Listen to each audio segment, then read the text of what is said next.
최근 몇 년 사이에 우리 사회에서 회자된 단어 중에 능력주의라는 것이 있습니다. 능력만을 기준으로 한 평가를 과연 공정한 것이라 볼 수 있느냐라는 건데 이 전문가마다 학자마다 다른 의견을 내기도 합니다. 특히 입시 경쟁이 과열된 우리 사회에서 더욱 이 단어가 논쟁적으로 쓰이기도 합니다. 김동춘 성공회대 교수 모시고 오늘 이 얘기 집중적으로 나눠보겠습니다.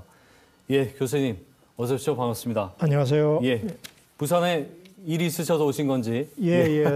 사람들 좀 만나러 왔습니다. 예. 해주셔서 고맙습니다. 최근에 화제가 된 기사가 있었는데 수능 만점자에게 지방대학을 권유했다가 주변인들에게 아주 역정을 샀다는, 사실은 이제 지난해 작은 언론사에서 있었던 오피니언 안에 있던 건데 그 전에 있었던 일이라고 하더라고요. 혹시 기사 보셨나요? 예, 봤습니다. 예, 어떤 생각이 드셨는지요? 예, 뭐 지금처럼 대학이 완전히 서열화되어 있는 구조에서는 좀 이상한 권유로 들릴 수도 있지만, 예. 과거에 생각해 보면 뭐 한국에서도 뭐 부산대학이나 경북대학에서 최우수 학생들도 갔고요. 네. 서울대 같은 경우도 뭐 그 의대나 이런 데 말고 자연대, 또 이제 문과의 쪽에서 인문대 이런 데 최우수 성적자들이 갔기 때문에 그 옛날의 기준으로 보더라도 네? 이상한 권유는 아니죠, 사실은. 근데 지금 워낙 이게 대학이 서열화되어 있기 때문에 정말 이상한 그렇게 되었습니다만, 사실은 지방에서의 인재들이 지방에서 여기 부산에서 대학을 가서 세계적인 인재가 되는 것이 오히려 더 바람직한 것일 수도 있죠, 사실. 근데 최근에 이제 말씀하신 대로 대학 서열화가 더 뚜렷해지고 있고 최상위 대학들의 카르텔도 더 강해지고 있다. 그래서 입시 경쟁도 더 치열해지고 있는 거 아니겠습니까? 그렇게 본다면 이제 상당히 역설적으로 들릴 수도 있다는 건데, 이 그 필자의 얘기는 오히려 그렇게 뻔한 최고의 성적으로 그 좋은 대학을 갔을 때 오히려 평범해진다는 거예요. 하고 싶은 얘기가 그거였다라고 기사에 나와 있었는데, 교수님은 이 시각 자체를 어떻게 좀 보십니까? 좋은 대학에 좋은 성적자가 가는 게 당연하다.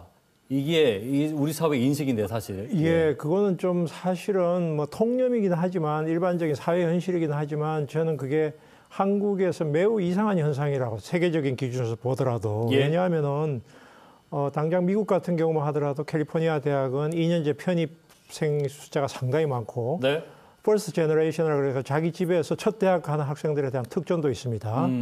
그 다음에 그 여러 가지 방식의 이제 선발, 네덜란드 같은 경우에는 추첨제로 의대를 뽑는다든지, 뭐 이런 그 입학 전형이라는 게 굉장히 다양한데, 한국은 이게 마치 성적 순서대로 말하자면 최우수 대학부터 가야 된다라고 하는 통념이 만들어진 것은 매우 잘못된, 우리 사회의 미래를 보더라도 굉장히 잘못된 현상이라고 저는 생각하고 있습니다. 우리 사회 통념이긴 하나 이것이 전 세계 유수의 대학들과 비교했을 때 지나친 우물 안에 있는 그런 걸로 보인다. 입학생을 우수한 학생을 싹쓸이 하는 게 아니라 졸업생이 정말로 인재가 되도록 하는 쪽으로 만들어야 되는데, 이렇게 되면은 교육엔 신경 안 쓰고 결국은 입학생을 우수한 학생들을 싹쓸이 하는 쪽으로 뽑으니까 결국은 세계적인 뭐 이런 노벨상 포함한 이런 그 학문적으로나 사회적으로 영향력 있는 인물들이 안 나오게 되는 것이죠.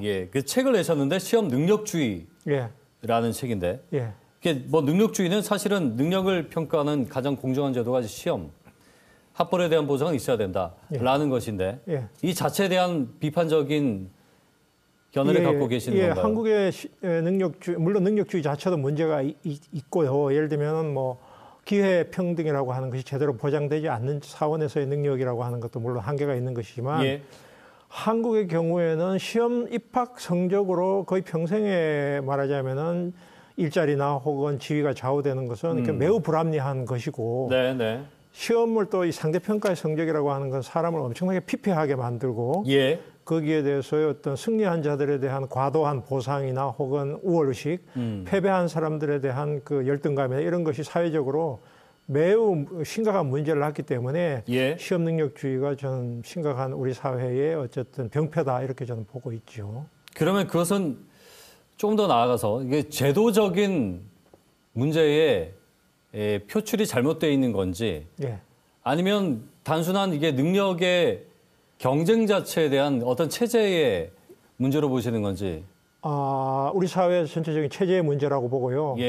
모든 자본주의 국가에서 어느 정도 능력주는 불가피합니다. 경쟁도 불가피하고. 그렇죠. 그런데 한국은 패자 부활이 없다는 게 더 심각한 문제이고요. 예. 그다음에 서열화, 성적에 의한 서열화가 그 이후의 인생에까지 계속 지배한다는 것이 문제이고, 그다음에 이 능력에서 떨어진 사람들이 사회적으로 예를 들면 노동자들에 대한 천시나 불이익이나 이런 부분하고 결합돼 있어서 우리 사회 전체적인 시스템의 문제하고 관련이 있다고 저는 보고 있습니다. 알겠습니다.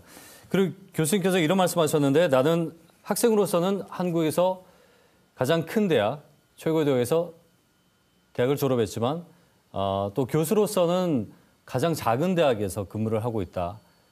예, 만약에 이렇지 않았다면 이런 생각을 하시기가 쉽지 않았다는 뜻으로 들리는데 이렇게 해석이라도 들렸는지 어떤 말씀을 하고 싶으신 겁니까? 저도 이 시험 능력주의로부터 완전히 자유로운 사람은 아닌데 대학에서 이제 가르치면서 이 학생들의 말하자면 학벌주의에 대한 피해, 거기에서 오는 학생들의 열패감 이런 것들을 제가 이제 20년 이상 제가 겪으면서 이 아이들에게 자신감을 주면서 사회적으로도 역할을 할 수 있는 그런 것이 돼야만 되겠다. 이게 정말 심각한 문제구나. 이 학벌주의 피해자나 능력주의 피해자들이 우리 사회에서 겪고 있는 고통. 이걸 제가 옆에서 이제 지켜보고. 사실은 뭐 최근에 이제 수능이 치러졌지만 고3 있는 집은 뭐 건들지 말라 이런 우스갯소리도 있을 만큼 온 가족이 수능 하나에 또 수시, 이 대학 입시에 모든 걸 걸고 또 매입니다.